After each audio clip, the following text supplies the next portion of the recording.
Hey everybody, before we get started, I just remind you this episode brought to you by our patrons like Adam DeHarp, Got Comics, Architect 10, Blacklist OG, Carlos, Qua, Jeremy Vasquez, Kylie Denton, Legendary Boss Hunter, Rogue Robin, Shawnee P, Some Guy Named Bob, Sodasun, 0424, 723, VideoGamer75, and Zach Reed. If you like what we do and want to see us do more, consider supporting us on Patreon. You can get access to episodes early and lots of other goodies, and it really helps us out. Thanks for your support, everybody.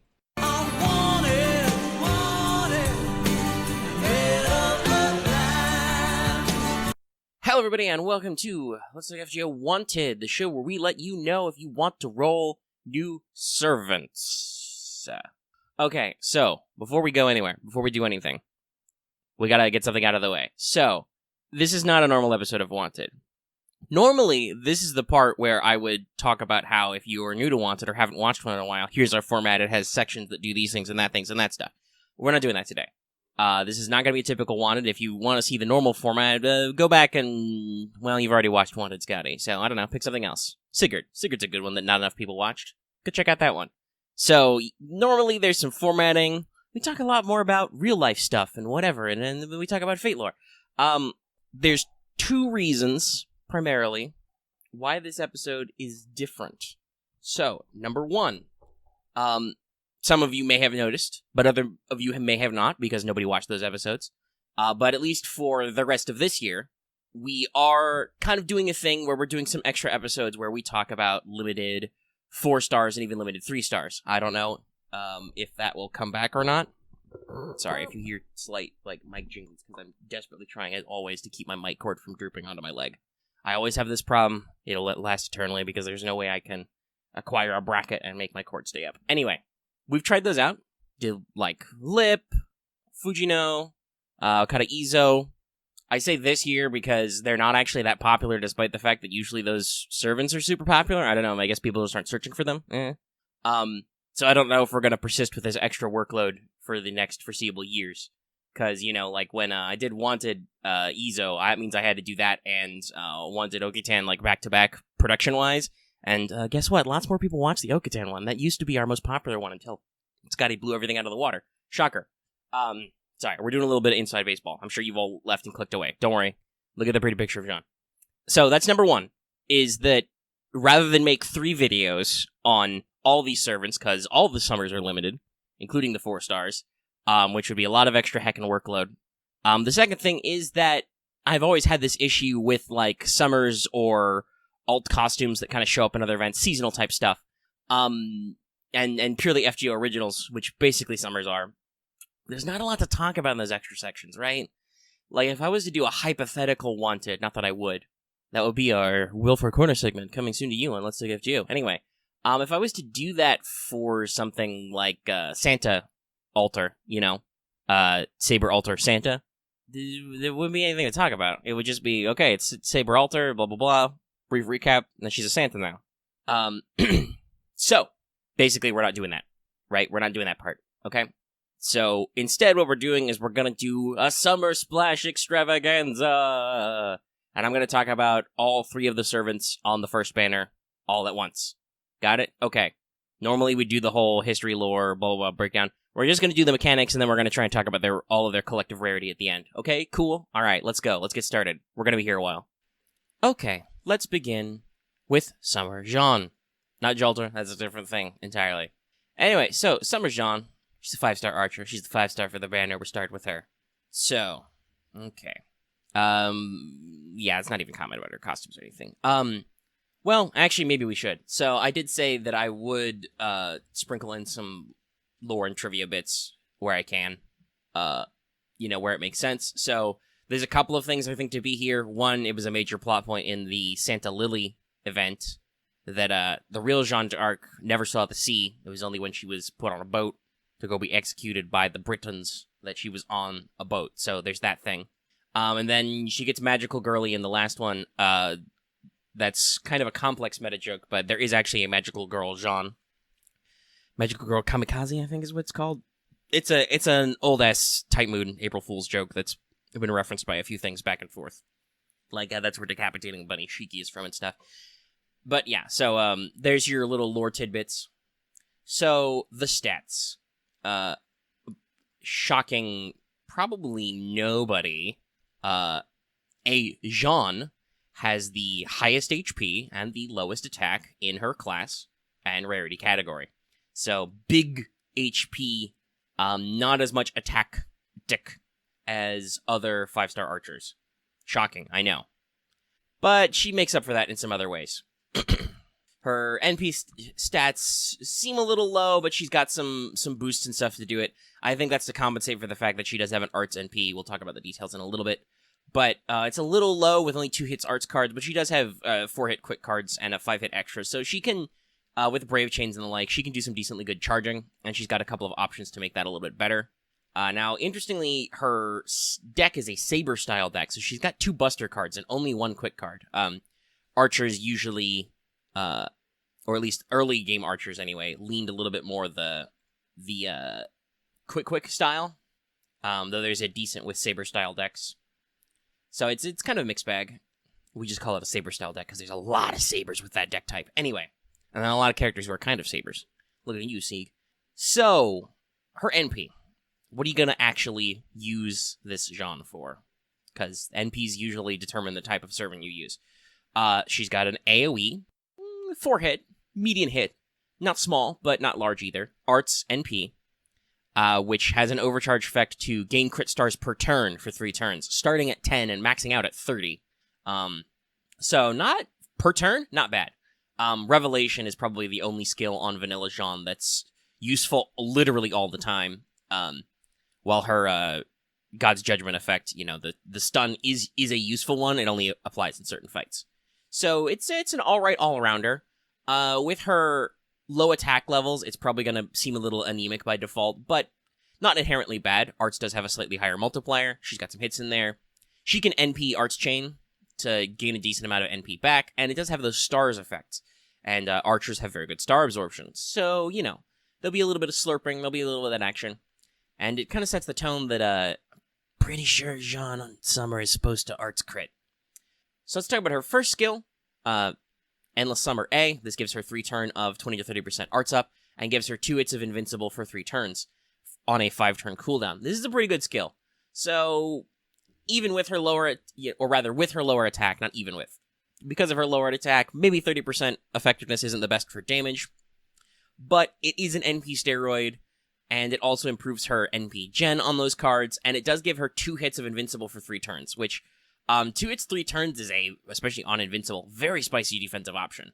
It's not as good as the clockworkness of her old NP, but it certainly does have a decent amount of protection. And because it lasts for 3 turns, you can feel free to pop it when you need the art steroid and let it sit until it actually activates. So it works out really well.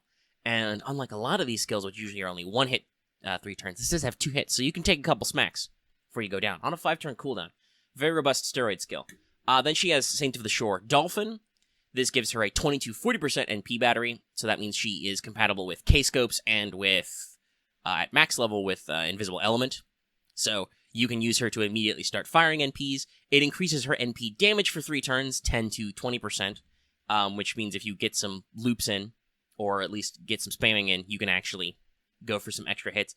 And then if you're on a water or beach map, it increases her critical damage by 30 to 50%. A pretty standard buff that you're not going to see a lot of. Now, future spoilers, there is a Summer Melt who has the ability to make a field water. I have to double check if that's on her NP or on her skills, but while we're working on that, the terrain, while they've gotten better about making it so you can set terrain effects, in general, terrain effects are usually kind of bad. You should consider them extras. There are an okay number of maps that do have water.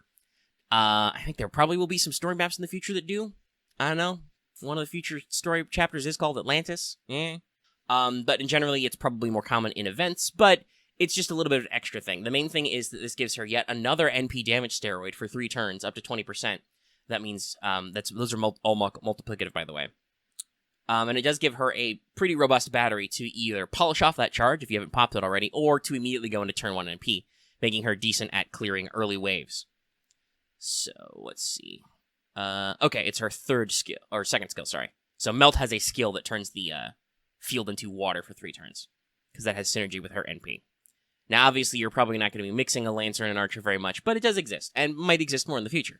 So, Then her last skill is Servant Cheer. Increases all his attacks for 3 turns. It's a charisma variant. 10 to 20%. And other good allies, because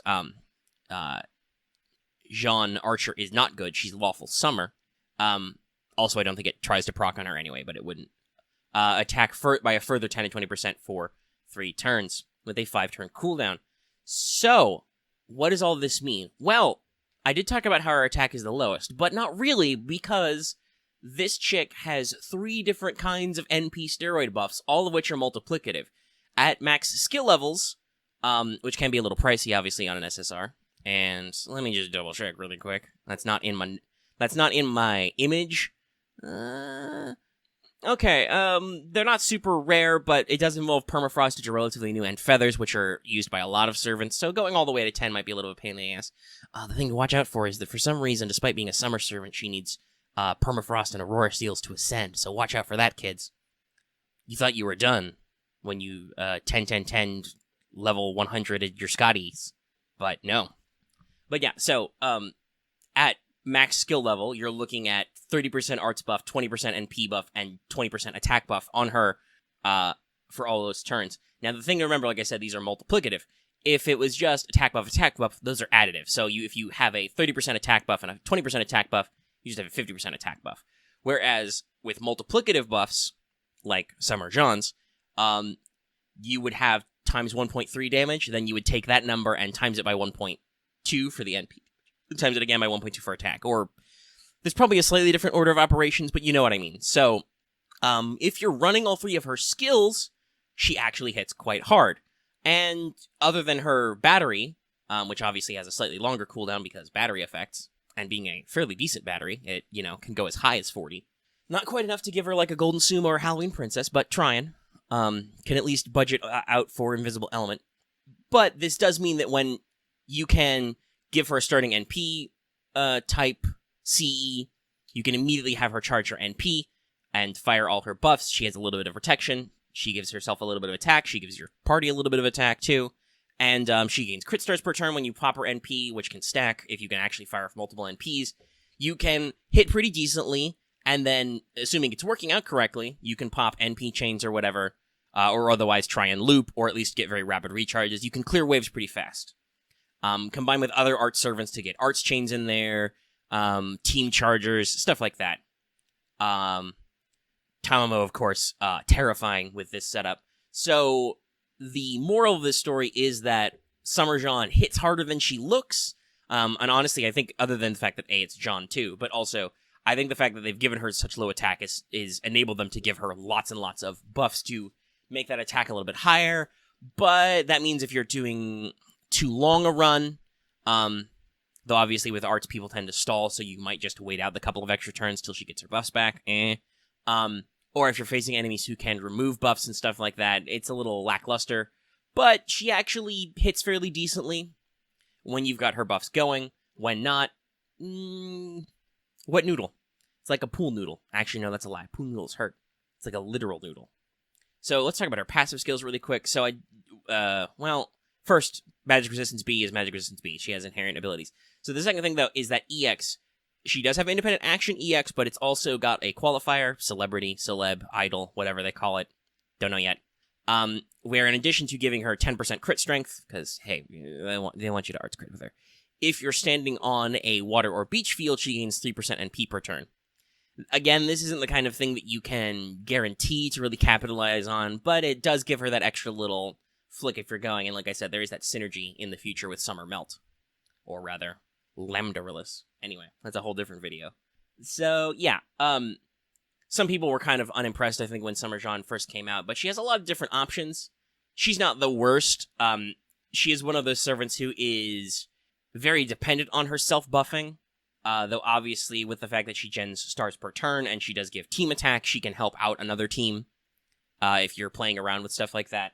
So, team comp-wise, obviously, just support units. Your standard issue generic supports like Hans and Waver. You can throw in Tamamo there for that specific art support. She supports with herself very well, with Vanilla Jeanne if you've got her, which you might because she has a permanent unit. Because that Jeanne generates more stars, gives you more opportunity to do arts chains and stuff like that. And in general, any unit that supports arts will help. If it can also make her arts crit, that would be even better, or otherwise charge her NP. This also means that Kazgil goes great because he makes everybody generate stars on an arts team. CEs, I mean, the default is you're probably going to want to try a K-Scope or Invisible Element so you can use her battery. Other than that, I would say focus on starting charge so that you're not wasting the battery. And other than that, just any of her 3 attack types. More damage, more arts, more NP damage. Whatever works for you. You could also give her a weight type CE to try and balance it so she absorbs more, especially if you're using her with other archers who have high star weight. It's kind of the writer problem. But that's not necessarily a super focus. The actually getting Jeanne Archer to arts crit is like an extra sauce on top. It's not the real deal. So that's all that one. And we'll talk about their relative collective rarity at the end. Okay? Alright. Let's move on to the next unit. Alright, let's talk about Summer Ushi. Another personal favorite of mine. So, Ushiwaka is now an assassin. If you're curious about kind of the background lore other than swimsuit, is this one takes a lot of influence from the time she supposedly he speaks good. The time she supposedly was trained by Tengu and stuff. So there's a lot of weird Tengu games that are secretly martial arts training, I guess. I don't know. Sounds very classy. So in terms of the raw stats, while she is a 4-star, Summer Ushi has a very good attack. She ties with Gray, actually, Future Welfare, for the highest attack of a 4-star assassin, edging out Carmilla just slightly. And yet she also manages to have slightly more HP than Carmilla, too. So, very robust in the raw stats, though do keep in mind, assassins do have that pesky 0.9 multiplier for damage. Can be quite frustrating sometimes. But for a 4-star, very, very high-quality stats. How low is her HP, actually, compared to the rest? It's not the worst. So she manages to, like I said, have slightly more attack than Carmilla, and still slightly more HP, which means she's, while still in the lower end, not at the very, very, very bottom.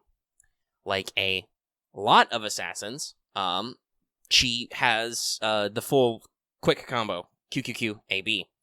However, she has 4 hit counts on those, and 4 hit counts on her arts card, so her NP gain is more median by default, but with 4 hits, especially on those quick cards, her NP gain is actually not awful. It's almost like the game designers learned some lessons. Yeah. So, yeah, that'll make her a little bit more manageable in the NP gain department. Though obviously the overall damage levels will be a little bit more median, but she tries with her very high attack. What is her NP?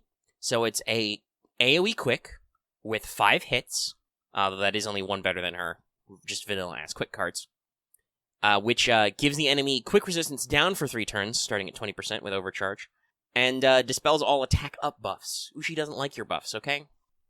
Also, we should mention there is a little bit of a joke. Some people have referred to this at Summer Ushi as Ushi's animation update, because obviously Ushi still has launch animations, and they're kind of bad.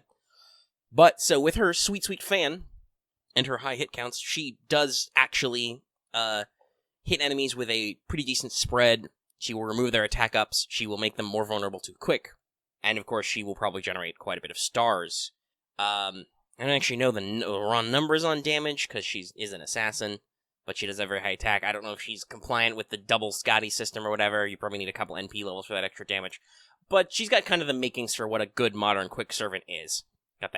Got a few of those spicy hit counts, got some good hit counts on her follow-up cards, and she doesn't inflict quick resistance down, so assuming you are not immediately killing the enemy, which, to be fair, it's quick, you're probably not, unless you're doing very specific setups, they will be resisted down for 3 turns, and because she has some crits, and because she has decent NP gain, it's entirely possible that Ushi, at least, may be able to come back in a couple of rounds, especially if you are able to do Scotty loops.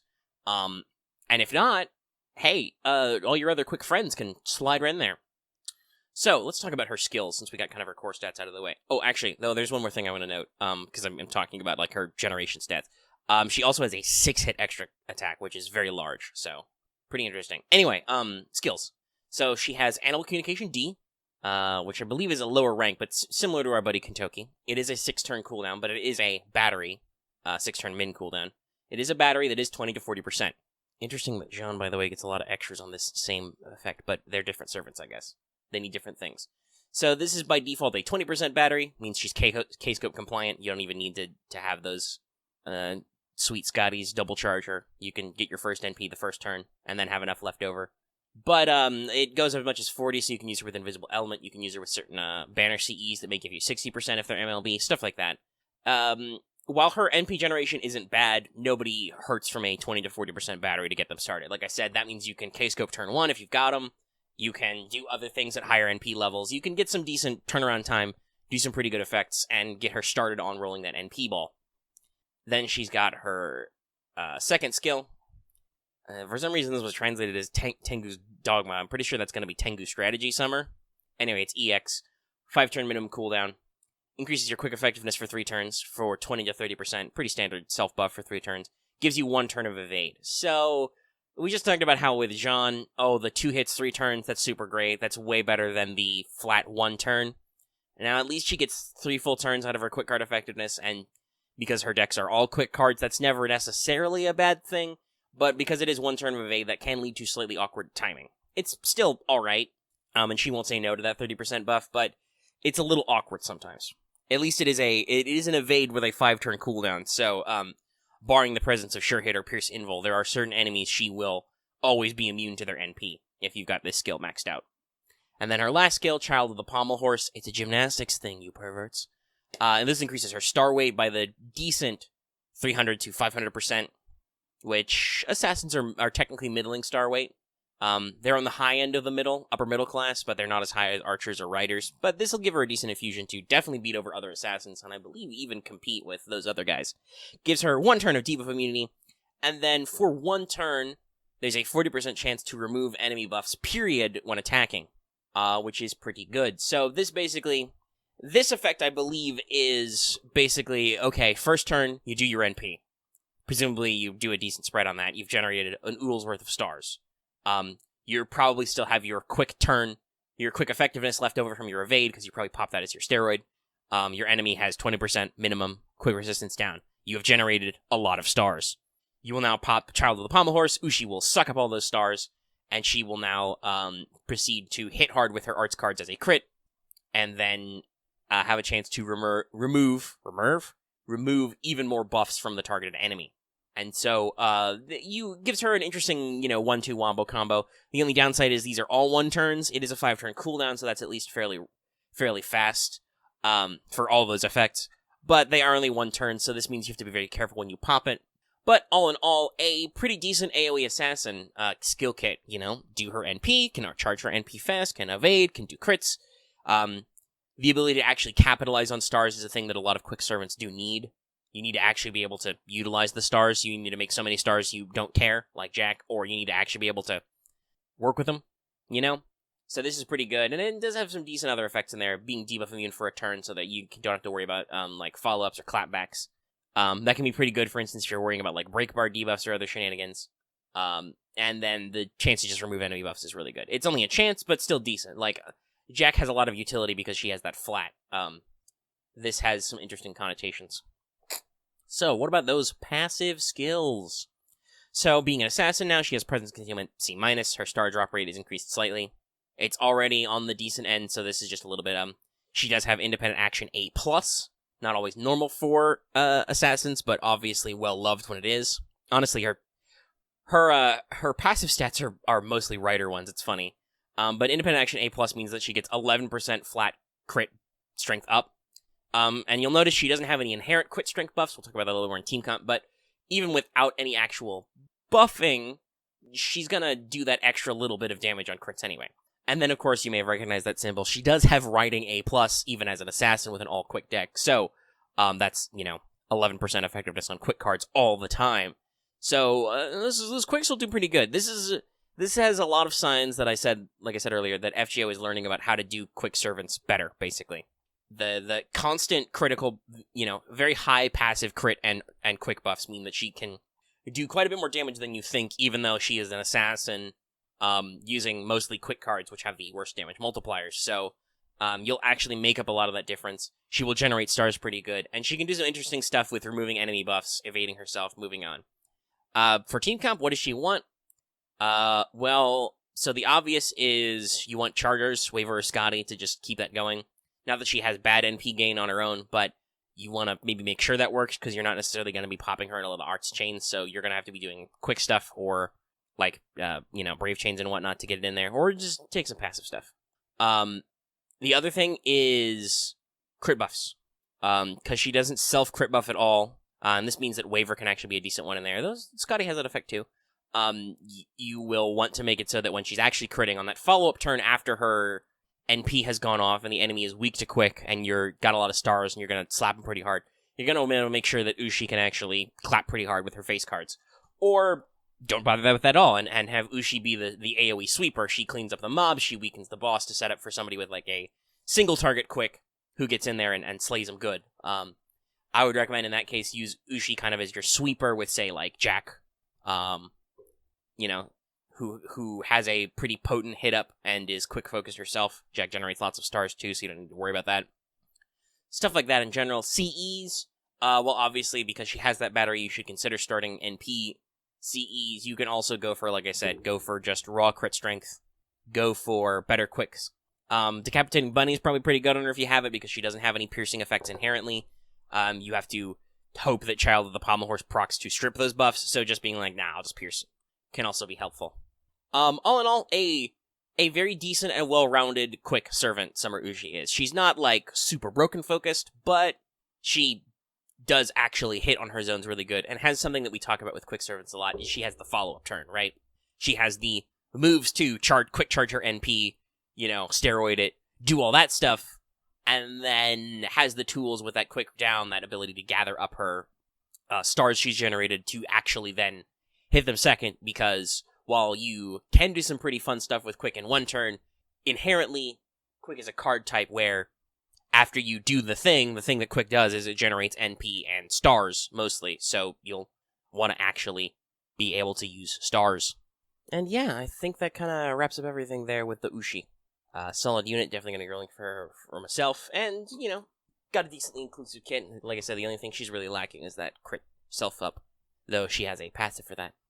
And now, last but not least, let's talk about Summer Banana, aka Summer Ibaraki Doji. Okay, so Ibaraki is a 4-star Lancer for stat-wise, attack and HP. She's firmly in the middle for either. Not too high, not too low, very middling. Lancers also have pretty middling star absorb, middling star generation. Now she's got a pretty typical Lancer deck, QQABB. So that's pretty normal for Lancers. Her NP gain is high because she's only got 1 arts cards. But she does have 2 hits on that, and then she has 4 hits on her quick cards and 5 hit extra cards. So that generation will be pretty robust when you use it correctly, but sometimes not. So it's kind of hit or miss. Keep that in mind when using her. It has the potential to be higher than you think, but can still be a little sluggish. It's all about when you use those hit counts and those card types. So, let's just go into that NP. This is an interesting one. It's a single target buster. It deals deaf ignoring damage, so if the enemy has defensive buffs, it ignores them. It decreases her own star drop rate by 50% for 3 turns, which can be a sizable demerit. She has a pretty decent number of hit counts on her quick cards, and her buster cards even. Those are also 4 hit. But like I said, Lancers are usually in the middle of the star generation curve, so it's bad, but not as bad as it could be. It depends on your team comp, I guess. However, to compensate, at least for the next turn, it shits out a lot of stars. By default, it's 30 stars at 100% overcharge, and as high as 50 stars if you can actually get her to 500%. So, it will make up kind of for at least the next turn by giving you oodles of stars. Oodles of them. But since this isn't stars per turn, they will go away afterward. Still, kind of follows the theme of certain Buster NPs of giving you a lot of stars. So for skills, she still has Demonic Nature of Oni, but now it is Water. So this still does the Charisma type effect. It increases all your allies' attack for 3 turns. It gives her 3 turns of increased NP strength, 20 to 30%, but also increases her NP gain by another 20 to 30%. Notice how I said her NP gain is already pretty high? With an extra 20 to 30% on there, you will actually do a pretty decent job, and because it's for 3 turns, all of it, you can kind of massage when you pop this. So, you can use this to kick up that NP gain a little bit and still have the buffs left over to actually steroid your NP when you're using it. So it's a pretty interesting one. Next, she has I Will Not Go Home Yet. I hope it's translated as that, please. Please keep it that way. This has a 5-turn minimum cooldown, 7 to 5 turns. And it's basically her disengage, but better. So it increases your max HP for 3 turns, 1 to 2k. So why is increasing max HP better than a heal? Because you can use it even if you're not hurt. That's right. So that's the beauty of max HP increase. Not only does it recover your HP, because it increases your max cap, so you basically gain that much HP. But even if you're full, you can still use it to increase your max HP, etc. And also, if you are hurt, it means you can be overfilled back up to that amount, etc., with other healers. So it's max HP increase is pretty good. This is 3 turns. 1 to 2k is not the highest, but still decent. That will be a decent heal if it was a heal, and like we said, max HP is better. It also removes all debuffs, so it's disengage, but better.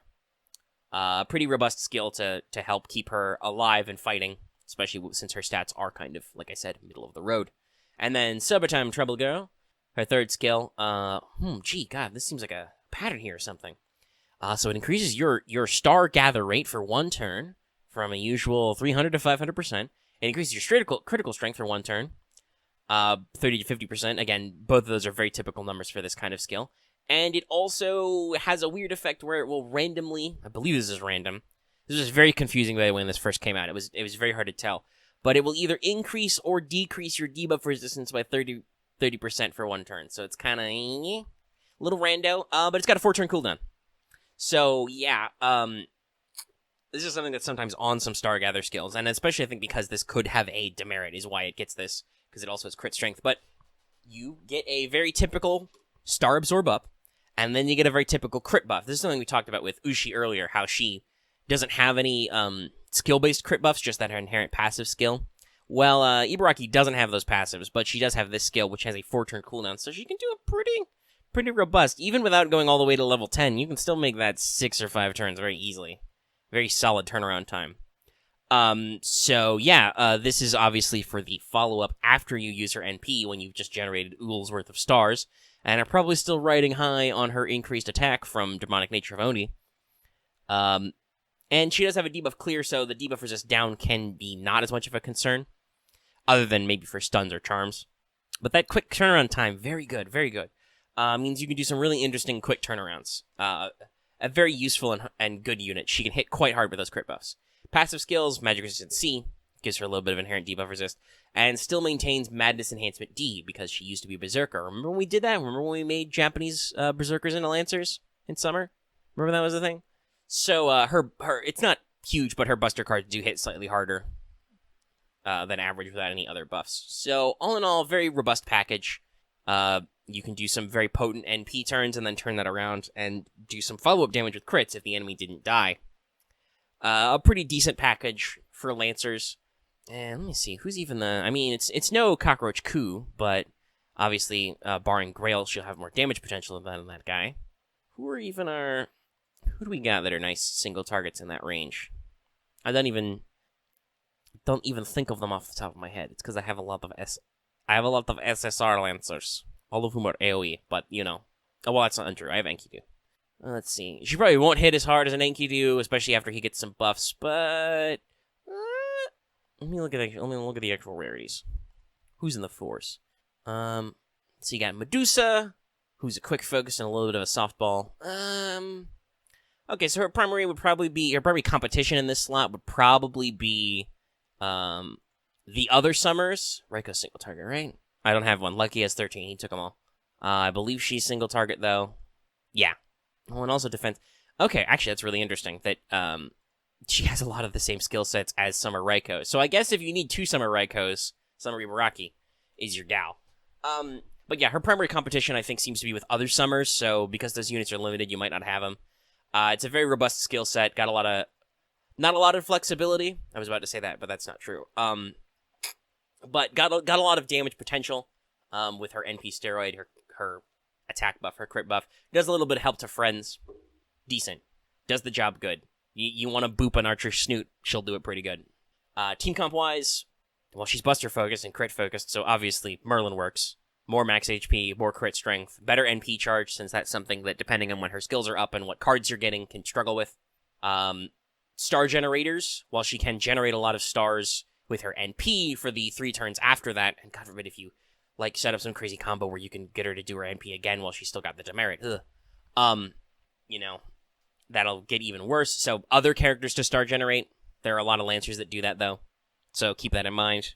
You can also theoretically go apeshit with, like, Mozart. You know, big star bombs. Stuff like that. So yeah, I think that's the core focus. Buster, crit, NP. Like, help her generate her NP, help her generate stars, especially when her star generation is down after that turn. Assuming the enemy is not just straight up dead after 2 turns of this. It happens sometimes. Some enemies are tough. Some enemies have break bars, you know? They take a few hits and keep on ticking. The ultimate shame of Lancer Ibaraki would be to hit a guy with a break bar and he survives the turn after her NP with, like, 2,000 HP, and then you're like, well, shit, now I gotta waste this whole turn with all these stars. It sucks sometimes.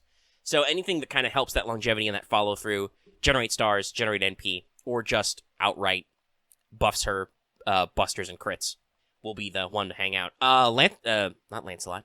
Derp. Leonidas. Another less sound. Sorry, for some reason I'm getting I'm getting progressively more congested as we do the episode, and it's really distracting me, because I'm trying not to be gross to you.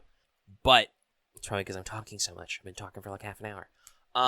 But yeah, Leonidas is a good in-class support. He does Buster support. He'll taunt to take it off, because I would like to mention her only defensive option if you end up facing enemies who can hit hard or you got to worry about an errant NP, is to heal or increase her max HP, which may or may not matter because she's a 4-star and in the middle. So it's helpful, but if you got to eat a big hit, it's not gonna help too much.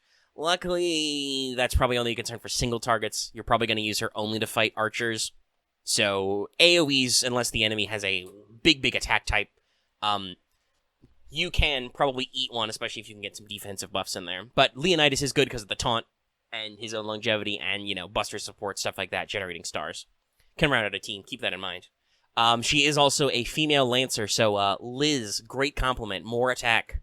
Liz also makes the enemy less likely to proc their own buffs, which is good, because that can help counteract stuff like evasion and whatnot, because she doesn't have any penetrators, no piercing. If you want piercing, go to the Kuman. So yeah, get a decent spread, both in-class and out-of-class your support. CEs, well, she doesn't have a battery, so it's probably, unless you're comboing her with Waver, because you can combo anybody with Waver, you're probably not going to bother with the standard 50%. I would go with just those things I mentioned for team support. You want to increase her star gen. I don't know if I'd go so far as to put 2030 on her, but if somebody's carrying a 2030, she would not mind it. You want to increase her damage potential, so Buster improving CEs, attack improving CEs, whatever. Improve her critical strength too, for when you're not doing the summertime trouble girl turn. There's 2 T's in there. Woo. So that's a thing to consider. But other than that, yeah, just in general, improve her damage potential. She is a boss killer. She will hit him pretty hard. She has a follow-up turn. A very decent unit. So now let us collectively, while not leaving this slide, collectively talk about what these guys are on. So, they have each the, how you say it, tres rate-ups, but they have different 3, technically. It's a little weird. So, obviously, there is the upcoming Servant Festival, which will have a rerun. So look out for that next year if you missed this first banner, or if you got to do other stuff first. And then they're all on that. They're all on banner 1. They spread out through the rotation. And then here's where things get slightly different. So because Ushi and Jeanne are AoE, they're on the special swimsuit AoE banner that just happened in JP in a couple of years. While very baity, especially with a lot of stuff coming around the corner, it does still exist and is an interesting type where you can access various AoE summers, like Jeanne, like Ushi. Ibaraki, however, will be coming back in the rerun of Oniland. So this year's Halloween is going to be the Oniland event where you can get Caster Shuten as the welfare. Sitanai is going to show up as the SSR on the banner.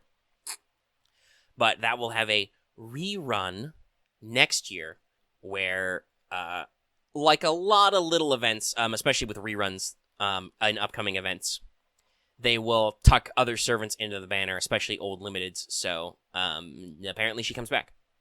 Trying to get a look at the banner, but for some reason, there we go. Okay, my webpage was like being super slow to do my research.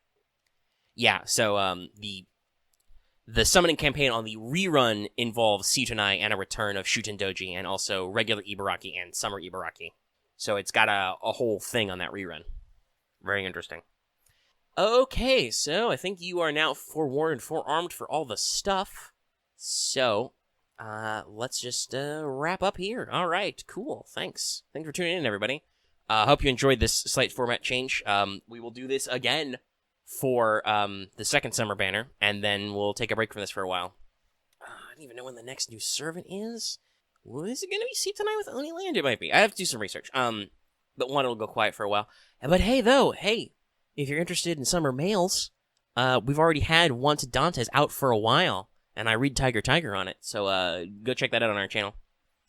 And be sure to check out the follow-up video to this. Hope you enjoyed the format. Let me know what you think. We may continue doing this for future summers, or we might drop 4 stars. I don't know. Let me know in the comments below. Well, that was a little premature, but it's time to get out of here, so let's just go ahead and start there with comments, and also remind you that if you like this video, be sure to give it a like. Likes help engagement, help it show up, pop to other people. And also, you can join us on our Discord. That link is always in the video description on our channel page. You want to discuss this Wanted, any other stuff you got going on, come hang out with us. And if you're new here, please remember to subscribe to the channel if you haven't already, so you can always get our latest videos. If you want that Wanted follow-up coming up soon, got a sub to get it.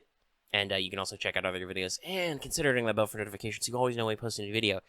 I'm filming this before the banner's announced because I like to be prepared, because sometimes they announce banners at weird times, which means I gotta pop videos at weird times too, like in the middle of the night. So hitting that bell for notifications will always let you know when we post a new video, when we stream. So it's great for Wanted, it's great for streams, lots of other stuff like that, and lets you keep up with us. And of course, like I said at the front of the show, consider supporting us on Patreon. You could have gotten this episode early, and lots of other goodies, and it really does help us out. All right, that's everything from me. I will see you next time for more Wanted Summer Splash Extravaganza.